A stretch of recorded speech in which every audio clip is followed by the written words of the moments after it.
5, 4, 3, 2, 1 en el aire. Vamos.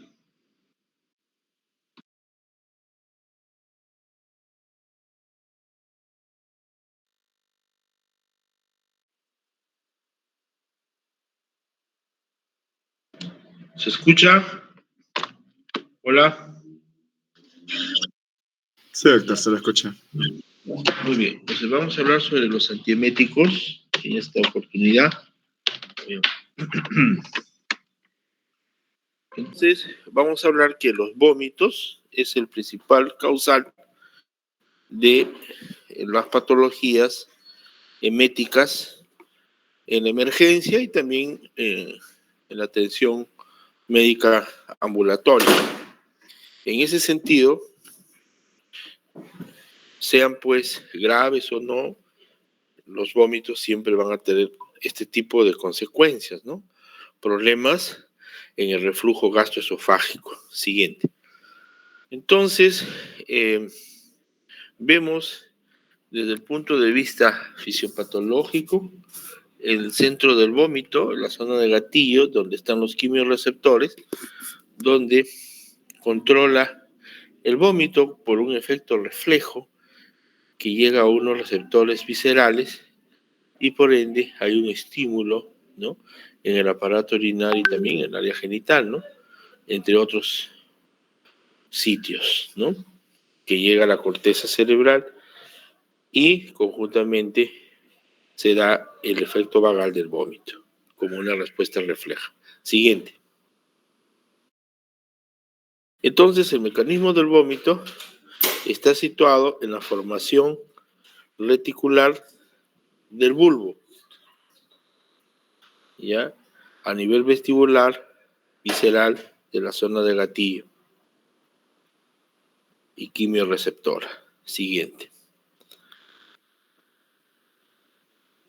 Las neuronas encargadas son las vestibulares, que presentan pues una cantidad de receptores, ya las viscerales, las vagales, que tienen un contenido de histamina, acetilcolina, y del gatillo, las quimiorreceptoras, que está situado en el cuarto ventrículo, con receptores de serotonina y dopamina. Siguiente.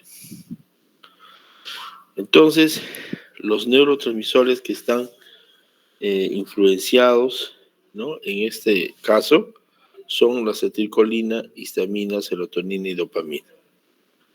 Un minuto, por favor. Y en los neurotransmisores que están interviniendo en lo que es el vómito son la acetilcolina, la histamina, la serotonina y la dopamina. Estas son las más importantes, ¿no?, como se puede apreciar. Siguiente. Pero también ocurre que en el centro del vómito, ¿no?, están estímulos, otros estímulos, ¿no? Hay estímulos químicos, ¿no?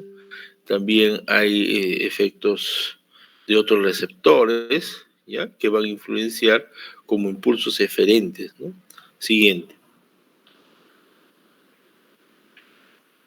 Por eso, que desde el punto de vista farmacológico, lo que vamos a ver aquí son los antagonistas de receptores de la 5-hidroxetitamina, ¿no?, de la serotonina, y ahí tenemos, ¿no?, porque inhibe justamente los receptores de serotonina, el ondansetrón, que son sus derivados, por su eficacia, utilizados en pacientes que tienen quimioterapia, ¿no?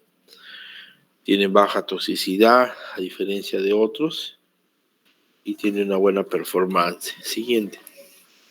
Entonces,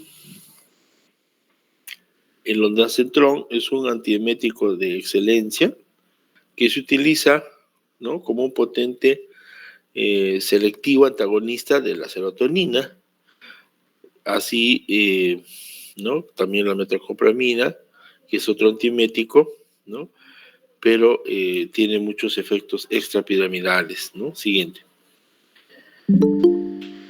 Entonces, desde el punto de vista de su mecanismo de acción, al ser antagonista de receptores de serotonina, ya las respuestas eméticas están asociadas a una liberación también de serotonina, ¿no?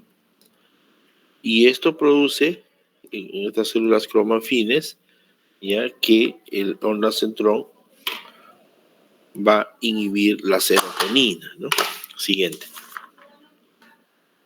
Entonces vamos a entender ya farmacocinéticamente como todos los fármacos se metabolizan muy bien en el hígado, en el citocromo P450, ya se ligan pues a las proteínas y en 3 horas, más o menos hasta las 5 horas, termina su metabolismo. Siguiente. Y en ese sentido, ¿no? También tiene reacciones adversas siguientes y contraindicaciones, ¿no? Siguiente. Luego tenemos otro antiemético clásico que es el dimedrinato, ¿no? El dimedrinato antihistamínico, anticolinérgico, ¿no? También tiene su efecto y esto antivertiginoso incluso, que va a inhibir las náuseas, los vómitos asociados, ¿no? No es eficaz en la prevención de las náuseas, pero se utiliza producidas ¿no? Por la quimioterapia también. Siguiente. Derivado de la difenidramina, ya tiene pues en su compuesto antihistamínico, anticolinérgico, antimuscarínico, antiemético y incluso anestésico, ¿no? Anestésico también. Responsables de la sedación, ¿no? De las náuseas, de los vómitos. Siguiente. En ese sentido, ya, ratito.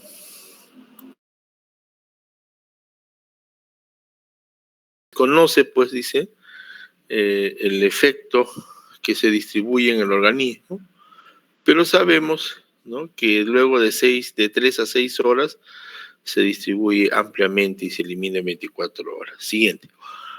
Además, sus reacciones adversas, siguiente. Sus contraindicaciones, siguiente. La dexametasona también es utilizado como antiinflamatorio y también como inmunosupresor, ¿no?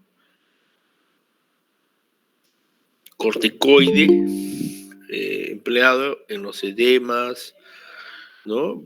20 veces más potente, ¿no? Que la hidrocortisona, siguiente. Y viendo también las prostaglandinas, las prostaglandinas, disminuyendo la permeabilidad en la barrera hematocefálica, es importante, ¿ya?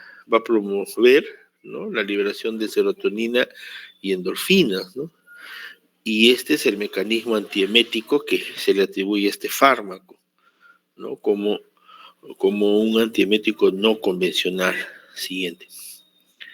Entonces, siguiente. Atrás, perdón. Desde el punto de vista de la farmacocinética, también se absorbe entre 1 a 2 horas, se va por la circulación sistémica, se distribuye muy bien por la piel, los músculos, y se excreta incluso por la leche materna, ¿no? Su semivida, pues, hasta las 54 horas, ¿no? Siguiente. Algunas reacciones adversas, ¿no? Siguiente. Contraindicaciones, siguiente. Y la metoclopramida, ¿no? Creo que es un antiemético clásico por sus propiedades antieméticas emparentados con la procainamida, la metoclopramida. Además, ¿no? Siguiente, tiene otros efectos, como anestésico también, aumentando pues la actividad colinérgica, ¿no? O sea, libera la acetilcolina en estas terminaciones nerviosas, aumenta la sensibilidad de receptores muscarínicos. Entonces, lo que hace es bloquear los receptores dopaminérgicos, específicamente, ¿no? Los tipos de 2 en el área de los quimiorreceptores. Entonces, la metoclopramina resulta pues que su antagonismo dopaminérgico central tiene incluso efectos antagónicos sobre los receptores de la serotonina, implicados en los mecanismos de las náuseas y los vómitos. Siguiente. Ahora, todo esto es importante, ¿no? Su farmacocinética y biodisponibilidad al 80%, en un 30%, ¿no? Llega a la vía renal en un 85%, ¿no? Y posteriormente, pues, una semivida. Siguiente. Algunas reacciones adversas. Siguiente. Contraindicaciones, ¿no? Y su vía, ¿no? El mecanismo dopaminérgico, ¿no? La zona de gatillo, tenemos receptores dopaminérgicos, serotoninérgicos y otros, ¿no? También muscarínicos, que tienen que ver a ese nivel, ¿no? Pero también se habla de los neurolépticos, ¿no? ¿Qué tienen que ver los neurolépticos acá? Entonces, aquí tenemos por sus bloqueos a dopamina tipo 2, ¿no? La mecropramina, por ejemplo, produce sedación. La domperidona atraviesa la barrera hematocefálica, ya es más segura, pero también produce estos efectos dopaminérgicos. Siguiente. Entonces, también tenemos por otro lado los antihistamínicos, ¿ya? Los antihistamínicos útiles en sinestosis, poco eficaces en sustancias que actúan directamente sobre la zona de gatillo, ¿ya? Al bloquear, ¿no? Estos receptores de H1, la hidroxina, la escopolamina, antagoniza pues el efecto muscarínico, ¿no? Y esto es importante, ¿no? Siguiente. En la emergencia se utiliza bastante estos fármacos antieméticos porque de 5 pacientes siempre hay 2 a 3 pacientes que vienen con un cuadro de emesis, ¿no? Acompañada de dolor abdominal y todo esto, ¿no? Entonces, es importante también entender que existen otros antieméticos, ¿no? Que utilizamos en la práctica terapéutica, como por ejemplo los derivados de los cannabinoides, ¿no? Ahora que está de moda, pues la famosa marihuana. También los glucocorticoides, como la dexametasona, combinada con ondansetron, en casos especiales, ¿no? Pacientes cancerígenos que llevan quimioterapia. E incluso las benzodiazepinas, ¿no? Como coadyuvantes que tienen que ver con la ansiedad, el estrés, ¿no? Siguiente.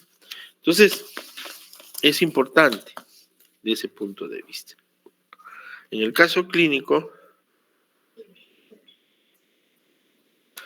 ya, a ver, vamos leyendo, a ver,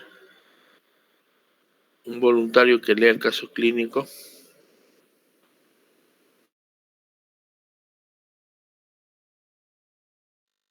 Su delegada, por favor, lee el caso clínico.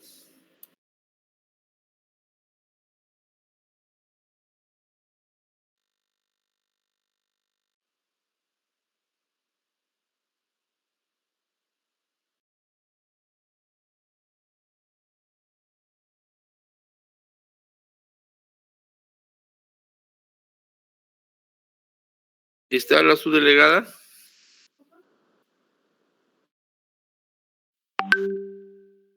O si no, tú mismo, Andrés, léelo, por favor, rápidamente.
Gracias.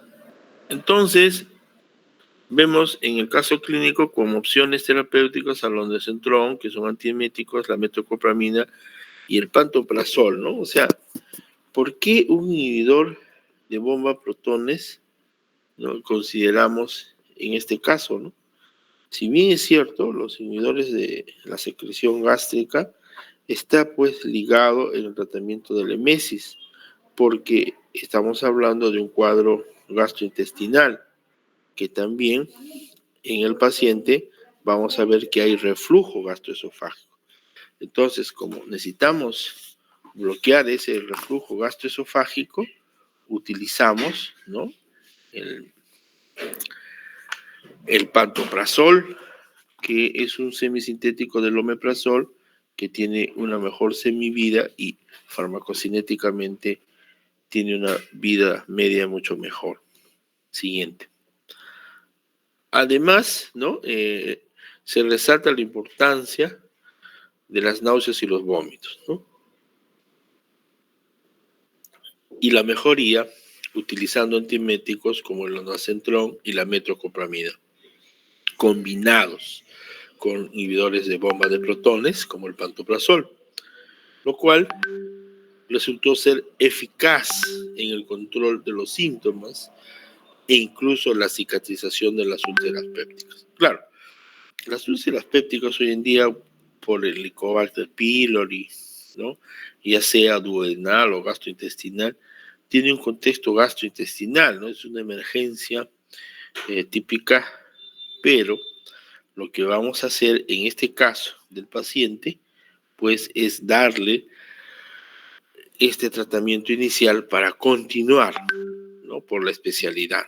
Siguiente, probablemente le hagan una endoscopía, ¿no?, y se vea qué cosa ha sido, ¿no? El segundo plano farmacológico en este capítulo son los laxantes. Siguiente. ¿Qué son los laxantes? Como su propio nombre, ¿no? Siguiente. ¿Ya? Son un conjunto de fármacos que van a permitir la eliminar del bolo fecal, ¿no? Entonces, claro, este problema llega a ser una emergencia quirúrgica cuando no se trata a tiempo y llega a ser un caso de obstrucción, ¿no?, de una obstrucción intestinal, ¿no? Por ejemplo, un bólulo sigmoides, un caso típico de estreñimiento, ¿no?, pacientes que no les gusta tomar agua, ¿no?, terminan estreñidos. Entonces, los laxantes son medicamentos, como dice, que ejercen sus efectos en el intestino grueso, ¿no?, porque ese nivel es donde se prepara y se somete a la formación del bolo fecal con las bacterias, ¿no?, y promueve la evacuación de las heces acuosas, hidratando, ¿no?, absorbiendo como purgantes, catárticos, que ayudan incluso a perder peso. Siguiente. Entonces, está indicado, ¿no?, como preventivo, ¿no?, más como un fármaco pues activo. Los laxantes se utilizan en adultos mayores, ¿no?, en ancianos que a veces tienen problemas en la defecación, e incluso cuando se va a hacer procedimientos, ¿no? Uno, por ejemplo, necesitamos hacer una colonoscopía, ¿no? Entonces el gastroenterólogo ordena que el intestino esté libre, ¿no? Siguiente. O también cuando va a hacer una intervención quirúrgica, ¿no?, se necesita también que no haya restos fecales a nivel gastrointestinal.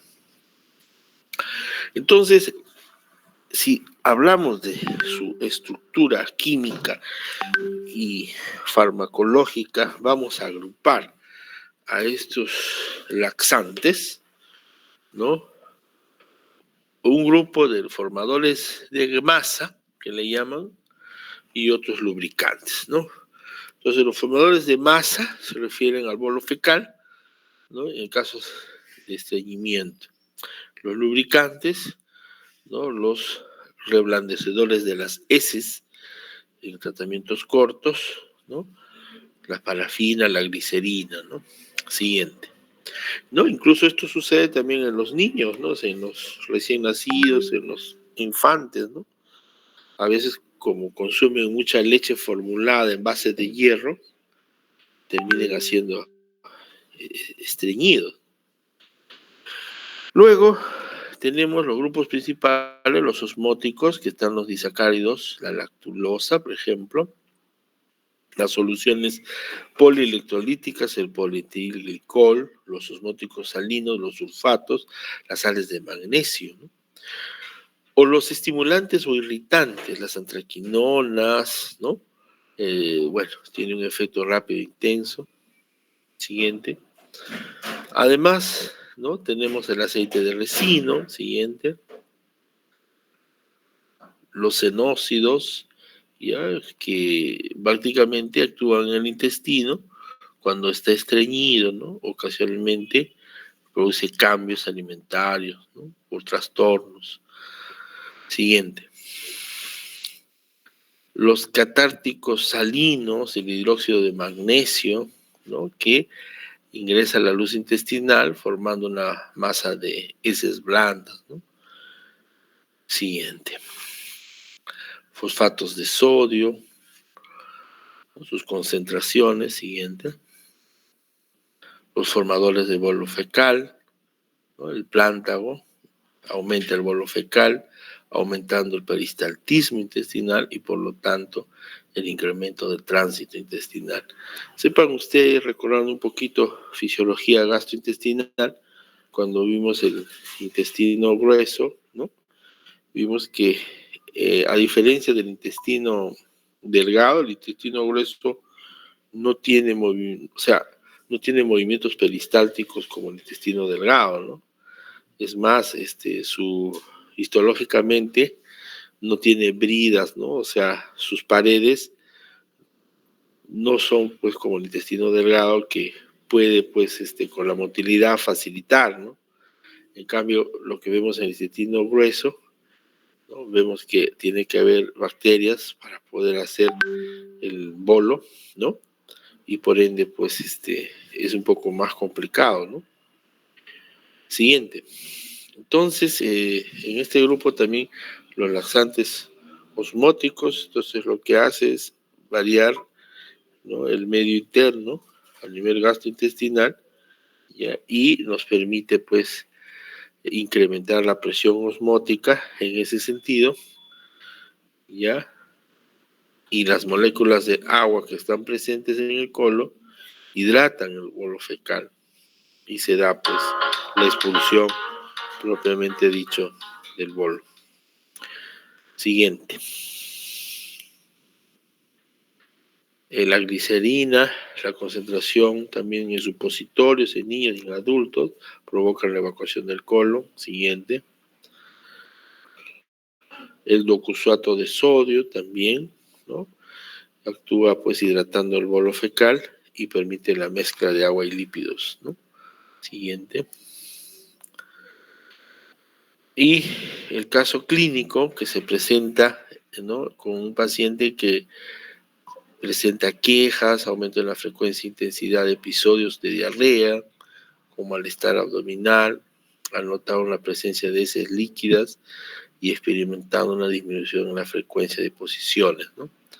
Entonces, en antecedentes, lo más importante que encontramos, bueno, tiene una enfermedad renal, usando laxantes, y el examen físico, su abdomen es levemente distendido, timpanismo, ¿no? Una percusión, una sensibilidad a la palpación cuadrante inferior, ¿no? Con signos de peritonitis. Siguiente. Entonces, las opciones terapéuticas en este caso es darle polietilglicol, que es un laxante en el tratamiento del estreñimiento, y la glicerina, ¿no? Para poder, como supositorio, evacuar. Siguiente. Importante, ¿no? El uso de los laxantes como el polietilglicol y la glicerina, ya que pueden llevar a una diarrea funcional o desequilibrio si no se maneja adecuadamente. Sin embargo, aquí es importante porque tiene pues un cuadro de estreñimiento crónico ya es importante la supervisión a fin de garantizar, ¿no?, que el paciente no tenga problemas.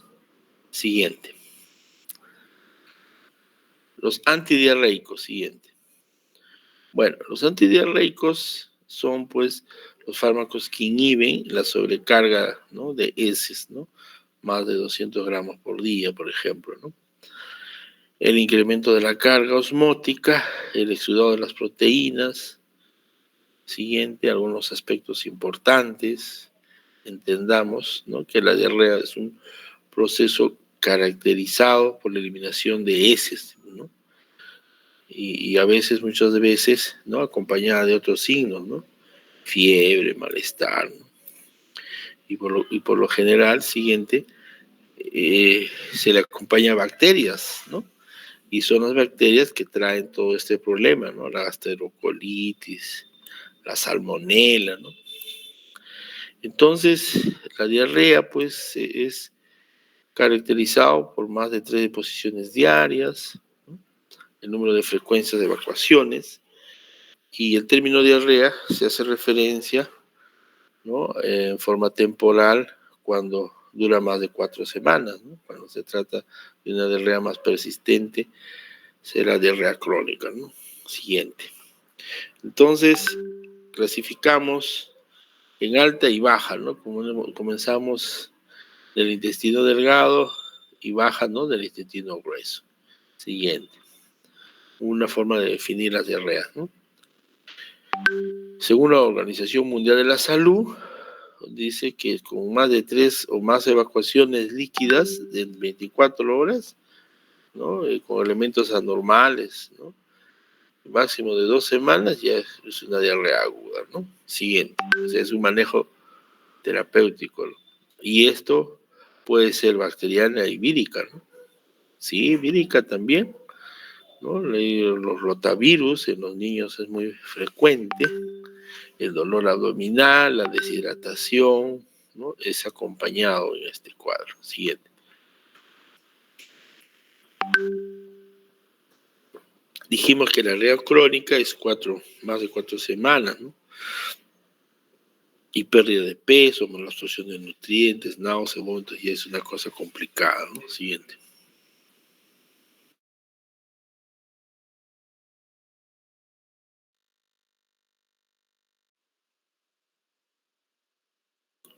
Y estas diarreas crónicas también pueden ser consecuencia de otros trastornos, ¿no?, de colon irritable, de cirugías, presencias excesivas de hormonas, ¿no?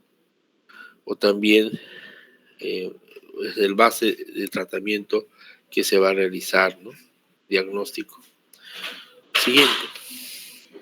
Entonces, se clasifican los antidiarreicos como inhibidores de la síntesis de los eucosanoides, de la motilidad gastrointestinal, de la liberación de hormonas prosecretoras y de los absorbentes, ¿no? Y ahí tenemos, por ejemplo, el succinato de bismuto, los antimuscarínicos, ¿no?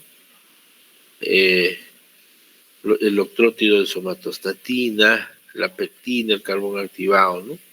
Siguiente. Entonces, esa es una forma farmacológica, ¿no? Siguiente. Entonces, esta síntesis de los eucosanoides, ¿no?, inhibe pues los ciclooxigenasa, antisecretora, y es leve pues antimicrobiana también. Siguiente. ¿Por qué antimotilidad y antisecretorio, no? Porque se entiende que disminuyendo la motilidad vamos a disminuir las diarreas, ¿no?, crónicas, ¿no? Y bueno, pero también la loperamida, esta su acción, los receptores opioides, ¿no? Hay un dilema, ¿no? Porque si tenemos diarrea, inhibo la motilidad, entonces ya no hay diarrea, ¿ya? Pero ¿en qué casos doy? En casos de diarreas crónicas, ¿ya? Y que se haya confirmado que sean bacterianas, ¿no? Siguiente. La loperamida es el abanderado en este grupo, derivado del butramídico de piperidina, ¿ya? tiene pues aumentando el tránsito del intestino delgado, aumenta el tono del esfínter anal, tiene una actividad antisecretora sobre las toxinas de cólera, Escherichia coli, ¿no? Que son las más incidentes, siguiente, ¿no? En estos casos, inhibiendo la motilidad intestinal sobre los receptores opioides, ¿no? Y que también inhibe la secreción intestinal de agua y electrolitos. Siguiente. Salir de un cuadro diarreico es complicado muchas veces, ¿ya? Y es mucho más potente que la morfina, ¿ya? Y tiene una buena farmacocinética, una buena absorción oral dentro de las 4 horas siguiente, e incluso, ¿no? Sus presentaciones siguiente, reacciones adversas siguiente, el difexilato y la difexosina, ¿no? También derivados de la piperidina, su acción por vía oral siguiente, es un opioide, actúa en los receptores mu, opioide, potente como la morfina, como antidiarreico, su absorción oral dentro de las 2 horas, ¿no? Siguiente. Entonces, el difenoxilato, ¿no? Igual que su metabolito, la difexina, actúa principalmente en los receptores opioides mu, que penetran el sistema nervioso. Es menos eficaz que la loperamida, a dosis bajas, es eficaz. Siguiente. Algunos efectos adversos, siguiente. Y aquí lugares importantes farmacocinéticos que da la difenoxilato, actúa sobre los receptores, ¿no? Siguiente. Y tenemos el otro grupo de inhibidores de la liberación de hormonas prosecretoras. Acá tenemos al octrótido, el análogo de la somatostatina, que inhibe la secreción de serotonina, gastrina, motilina, inhibiendo la diarrea secretoria grave. ¿Ya? Siguiente. Entonces, son secuestradores de ácidos biliares en el colon, útiles en diarreas leves asociadas a antibióticos, tuberculitis, ¿no? Lo que pasa es que a veces los antibióticos barren la flora bacteriana, ¿no? Y estamos en un tipo de diarrea por esta causa. Siguiente. Luego, los agentes hidroscópicos y formadores de volumen, los polímeros, la carboximetilcelulosa, que absorben e incrementan el volumen de las heces. Siguiente. Los antiinfecciosos, metronidazol, la vancomicina, la tetraciclina, ¿no? Es útil en tratamientos también bacterianas, ¿no? Acá diría que falta el ciprofloxacino. Siguiente. ¿Ya? Entonces, hay otros agentes, el succinato de bismuto, son muy bien, reduce la inflamación, la hipermotilidad, utilizados por su actividad absorbente, ¿no? Siguiente. También el coelín, la pectina, siguiente. El N-bumuro de iosina, que es el más utilizado de todas, ¿no? Ejerce pues en los plexos parasimpáticos, ¿no? Una acción sobre el tracto del músculo liso, gastrointestinal y vías biliares y urinarias. Siguiente. Además, es un compuesto que se antagoniza por las acciones de la acetilcolina, ¿no? Inhibe la acetilcolina a nivel muscarínico y de tal manera que también actúa con los receptores nicotínicos. Su perfil farmacológico es similar al miembro principal de esta clase, ¿no? La atropina, que son espasmolíticos, inhiben la secreción salival y lacrimal, ¿no? Siguiente. Sus usos. En el 90% de espasmos, de dolores cólicos, producidos a nivel del tracto gastrointestinal, pre o postoperatorios, se utiliza la escopolamina, tanto en adultos como en niños. Siguiente. Bueno, hay una elección del medicamento antidiarreico dependiendo el tipo, ¿no? Si es ligera del viajero o que hay que continuar con un antibacteriano, usarlo si hay retención de estos microorganismos que pueden llevar a una invasión bacteriana de la pared intestinal e incluso a un cuadro de peritonitis, ¿no? Ya comienza a perforar el intestino y ya terminamos haciendo un cuadro quirúrgico. Siguiente. Algunos, la berberina, también alcaloides de plantas, por su acción antimicrobiana en las diarreas. Siguiente. Bueno, el caso clínico final de una mujer de 30 años que va al médico quejándose de diarrea persistente durante los últimos 3 días, describe las evacuaciones acuosas frecuentes acompañadas de cólicos abdominales leves. No presenta fiebre, vómitos u otros síntomas gastrointestinales. Entonces, tenemos un aspecto importante, ¿no? Los dolores cólicos abdominales, ¿no? María entonces tiene como antecedente de síndrome intestino irritable, que es una patología rarísima, ¿no? Pero existe como condición crónica en los cambios en el estilo de vida. En la actualidad, ¿no? Tiene suplementos vitamínicos. Al examen físico, lo positivo, su abdomen blando, no presenta sensibilidad a la palpación, ¿no? O sea, está claro, ¿no? Su síndrome de intestino irritable. Siguiente. Las opciones terapéuticas en el caso puede ser loperamida, inhibiendo pues la motilidad intestinal, aumentando la opción del agua, la difenoxilato o la atropina, que también permite reducir la motilidad intestinal, brindando un efecto adicional de control de las diarreas, o la hidratación y la dieta también, es importante, ¿no? El simplemente hecho de tomar agua, ¿no? Siguiente.